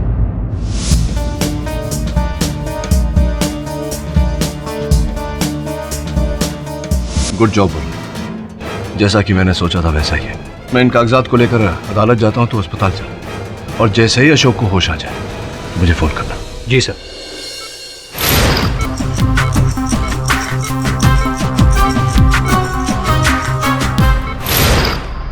मेरे हाथ में कुछ बैलिस्टिक रिपोर्ट्स हैं। प्रथम रिपोर्ट उन गोलियों की है जिनके कारण रूपल की हत्या हुई। इस रिपोर्ट से स्पष्ट होता है कि वो गोलियां ग्लॉक 23 RTF-1 नामक बंदूक से चलाई गई थी। द्वितीय रिपोर्ट योर ऑनर उन गोलियों की है जिससे अशोक पर हमला किया गया। इस रिपोर्ट से स्पष्ट होता है कि वो गोलियां भी ग्लॉक 23 RTF-1 से चलाई गई। तृतीय रिपोर्ट योर ऑनर उन गोलियों की जिससे राजेश को मारा गया। फर्क केवल इतना है योर ऑनर कि वो बंदूक ब्लॉक 23 RTF-1 का नया प्रतिरूप है, ब्लॉक 23 RTF-2। पाठक साहब, क्या नॉलेज है आपके पास गन की? क्या बात करूं? बात करिए ना, क्यों नहीं, बात तो करिए? आप अभी फिलहाल उसकी बात मत कीजिए। क्या लगा रखा है? RTF, BTF, रेंज 1, रेंज 2, नया पुराना, क्या है योर ऑनर? Time waste. ये सब गन का नॉलेज यहाँ पे अदालत में देखिए क्या साबित करना चाहते हैं? क्या रिश्ता क्या है? ये रिश्ता आपको तब समझ में आता ना जब आप 10 मिनट प्रतीक्षा करते। लेकिन मैंने कहा ना आपसे, जरा समय दीजिए अपने कार्य को, तो हो सकता है सफलता प्राप्त हो। योर ऑनर, इसे और स्पष्ट करने के लिए और प्रमाणित करने के लिए मैं खबरदार न्यूज चैनल के कर्ता धर्ता सिद्धार्थ जी को कटघरे में बुलाने की अनुमति चाहता हूँ। अनुमति।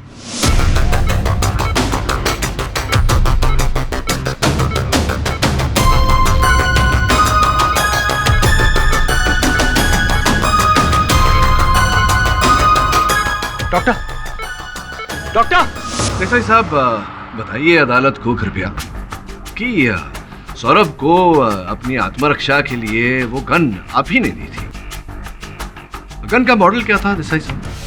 मॉडल, हाँ, लेकिन वो वही गन थी जो पुलिस को कार में से बरामद हुई थी, जिससे राजेश की हत्या हुई, यानी कि हत्या का औजार बैलिस्टिक रिपोर्ट के अनुसार ब्लॉक 23 RTF-2। राइट। ये बताइए कि जो गन आपने दी थी सौरभ को, उसके साथ में गन के कागजात भी दी थे। हाँ? उन कागजातों पर क्यों ऐसा लिखा है कि आपने जो गन सौरभ को दी थी वो ब्लॉक 23 RTF-2 नहीं, ब्लॉक 23 RTF-1 थी, उससे पुराना मॉडल। यानी कि आपने ये पिस्तौल नहीं दी थी उसे आपने ब्लॉक 23 RTF-1 दिया था। वही मॉडल की गन योर ऑनर, जिससे रूपल पर गोलियां चलाई गई, जिसके कारण रूपल की जान गई। वही गन योर ऑनर, जिससे अशोक पर गोलियां चलाई गई, और अशोक इस समय अस्पताल में जीवन और मृत्यु के बीच संघर्ष कर रहा है। क्या मैं सही कह रहा हूं या नहीं? मिस्टर पाठक, मेरी खुद समझ में नहीं आ रहा है आप क्या बोल रहे हैं। खुद बात है देसाई साहब, इतनी सरल सी बात आपको समझ में नहीं आ रही। सिंपल योर ऑनर, जब देसाई साहब ने सौरभ को वो बंदूक दी ही नहीं थी, तो फिर उस बंदूक से सौरभ किसी की हत्या कैसे कर सकता है?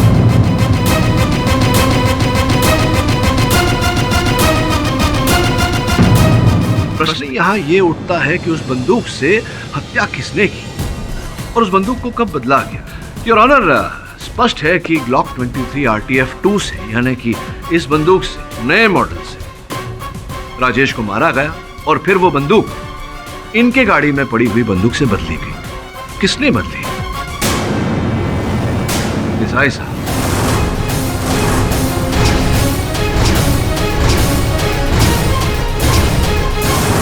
मेरी जानकारी के अनुसार ये दोनों पिस्टल्स के मालिक आप थे। 2009 में आपने ब्लॉक 23 RTF-1 खरीदा, और उसके 4 साल बाद जब उसका नया मॉडल आया RTF-2, तब आपने बाजार से वो भी खरीदा। कमाल है मिस्टर पाठक, क्या गन का नया मॉडल खरीदना कोई गुनाह है क्या? नहीं, लेकिन बंदूकें खरीद कर लोगों की हत्या करना ये तो दंडनीय अपराध है देसाई साहब। Mister Pathak, do you have any idea? मैं इतनी बड़ी चैनल चलाता हूँ, सोसाइटी में, मीडिया में मेरी एक इमेज है, और आप ये कह रहे हैं कि ये सारे कत्ल, ये सारे मर्डर्स मैंने किए हैं? और ये सब मर्डर करने के बाद मैं एक ऐसे आदमी को फंसाऊंगा जो मेरी चैनल का इतना बड़ा रिपोर्टर है, नंबर 1 रिपोर्टर है, उसी को मैं फंसाऊंगा? नंबर 1 रिपोर्टर आपके चैनल का अगर जाकर किसी प्रतिद्वंदी चैनल से जुड़ना चाहे, तब तो गुस्सा तो आएगा आपको, जैसे कि आया, और आपने जो किया वो किया। क्या सौरभ चैनल छोड़ने वाला था? आपको पता नहीं था इस बात का? नहीं, इसने मुझे कभी नहीं बताया। हाँ, मैंने मिस्टर देसाई को इसके बारे में कुछ नहीं बताया था। मैंने ये बात सिर्फ रूपल से डिस्क्लोज की थी।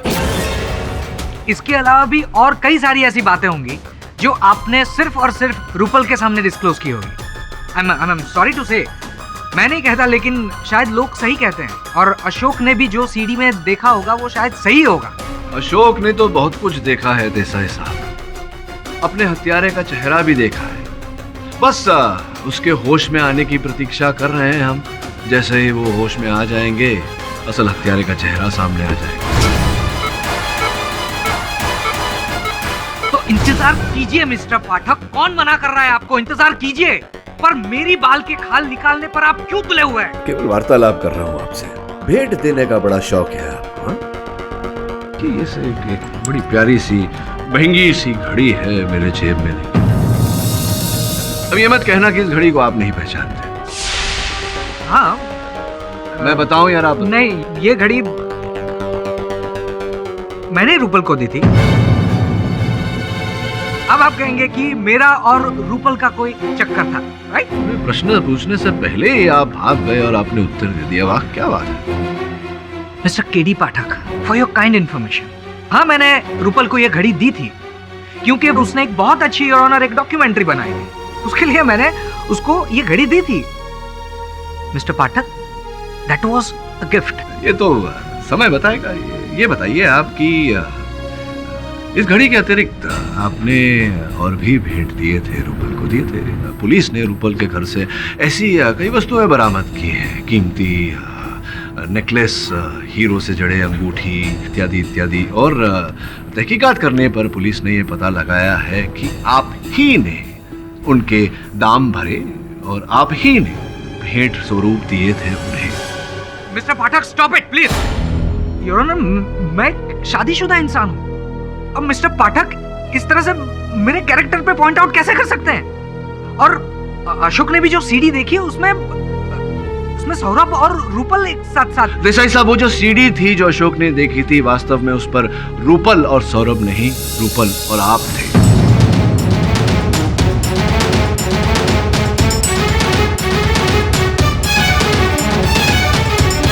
राजेश आपको ब्लैकमेल कर रहा था, आपसे लाखों रुपए ऐंठ रहा था। ओह, सिद्धार्थ बाबू आ गए, क्या बात है। चल अब जल्दी से सीढ़ी निकाल। अरे नहीं सिद्धार्थ बाबू, इतनी जल्दी कैसे दे सकता हूँ? वो सीढ़ी तो मेरे लिए सोने के अंडे देने वाली मुर्गी है। लेकिन तू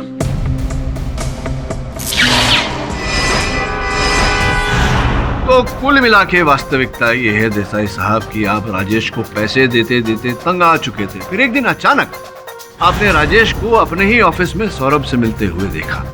आप समझ गए कि राजेश सौरभ को भी ब्लैकमेल कर रहा है। तभी आपके मन में ये योजना उत्पन्न हुई। इसी कारण से आपने वो गन सौरभ को दी, इनकी आत्मसुरक्षा के लिए नहीं, बल्कि अपनी योजना को, अपनी साजिश को अंजाम देने के लिए। कमाल है मिस्टर पाठक। आई मीन, कैसी योजना? आप जो भी बोल रहे हैं ना, आपको उसे प्रूव करना पड़ेगा। You need to prove it. साबित कीजिए। नहीं, साबित मैं नहीं करूंगा, साबित तो अशोक करेगा होश में आते। सॉरी टू डिस्टर्ब यू पाठक साहब, ऐसा योर ऑनर किसी के बारे में बोलना नहीं चाहिए, लेकिन अगर अशोक को वहाँ पे कुछ हो गया, मतलब वो मर गया, तो आपकी जो थियरी है वो भी, आई होप यू अंडरस्टैंड। मैं योर ऑनर, मेरे सहायक का फोन है, लग रहा है कि वो होश में आ गया होगा अशोक, अगर आपकी अनुमति हो तो। धन्यवाद। हाँ वरुण बोल। सब बैड न्यूज़ है, अशोक की डेथ हो गई। सर, मुझसे कुछ भी इंफॉर्मेशन नहीं निकाल पाए।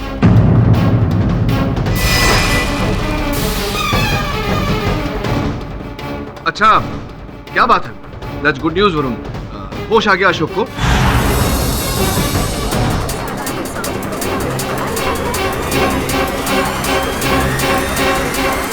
होश में आते कुछ बोल पाया? स्टेटमेंट दिया उसने, कथन दिया अपना? सर? हाँ, मैं समझ रहा हूँ कि मैं बोल नहीं पा रहा, गोली लगी हूँ, तो किसी का नाम तो लिया होगा। किसका नाम लिया? साहब ने ठीक से सुना नहीं, उसकी डेथ हो गई है।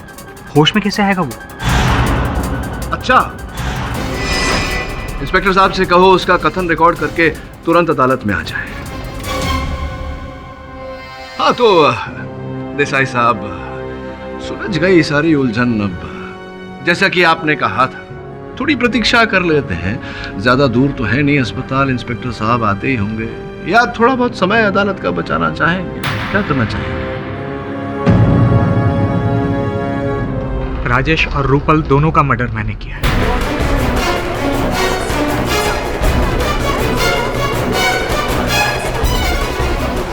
अशोक पर भी मैंने ही हमला किया और सौरभ को भी मैंने ही फंसाया।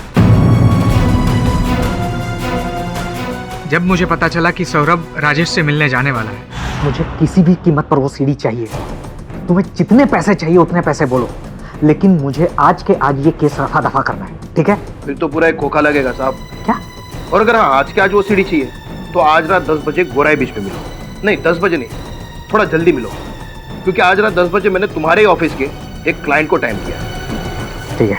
करीबन 9:45 बजे मैं वहां पे पहुंच गया।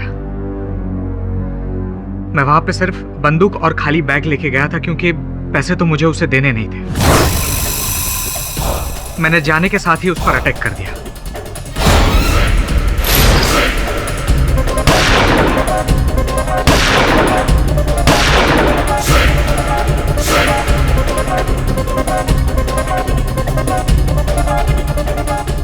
उसको मारने के बाद सीढ़ी ढूंढने के लिए मैंने उसकी जेब की तलाशी ली, लेकिन तभी मैंने एक गाड़ी की आवाज़ सुनी।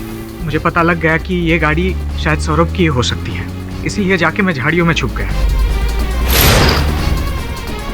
और जैसे ही मौका मिला मैं सौरभ की गाड़ी के पास गया। मैंने सौरभ की गाड़ी खोली और गन एक्सचेंज कर ली।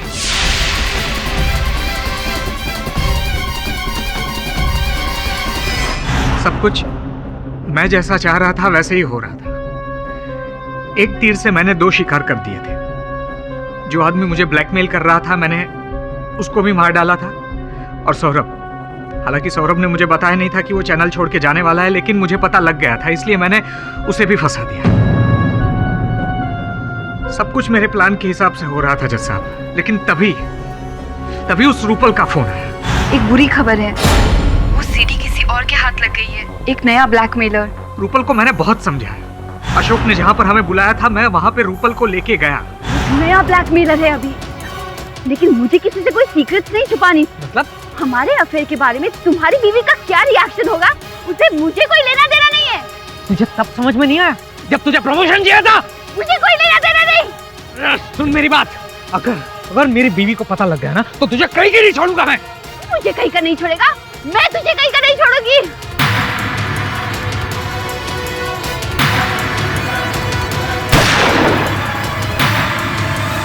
रूपल का मर्डर करने के बाद मैं वहां से भाग सकता था, लेकिन मैं भागा नहीं, क्योंकि मैं जानना चाहता था कि वो ब्लैकमेलर है कौन। और तभी नकाब पहन के वहां पे अशोक आया।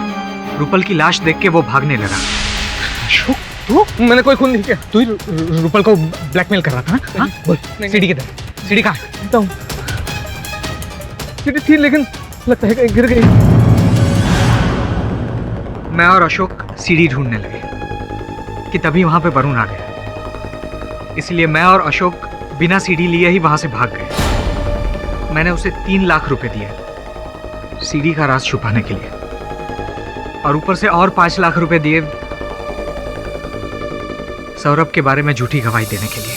देसाई साहब, आपको अशोक को मारने की जरूरत क्यों पड़ी? क्योंकि इतने पैसे देने के बावजूद भी वो मेरा राज खोलना चाहता था। मेरे पास और कोई ऑप्शन नहीं था, इसीलिए मैंने तय किया कि मैं इसका भी खून कर दूंगा।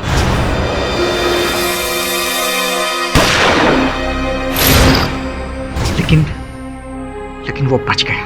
दुर्भाग्यवश योर ऑनर, अशोक बचा नहीं, मर चुका है।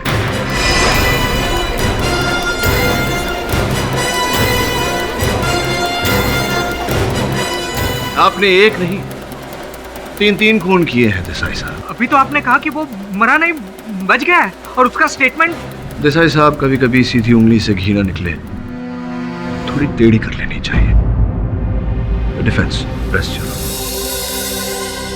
सभी पक्षों और गवाहों को सुनने के बाद यह अदालत सौरभ आचार्य को इस केस से बाइज्जत बरी करती है और सिद्धार्थ देसाई को इन तमाम हत्याओं के जुर्म में फौरन हिरासत में लेने का हुक्म देती है। The case is close. ना, इस समय मैं आपसे कुछ कहना चाहता हूँ। सुना है कि आप छुट्टी पर जा रहे हैं। क्या बात है। ऑल द बेस्ट आपके सफर के लिए। आप जाकर वहाँ ताज़ी हवा में सांस लीजिए, और आपके यहाँ ना होने से जो ताज़ी हवा यहाँ उत्पन्न होगी हम उसमें सांस लेंगे। क्यों? और भी दिलचस्प कहानी देखने के लिए हमारे चैनल को सब्सक्राइब करें और बेल आइकॉन दबाना न भूलें।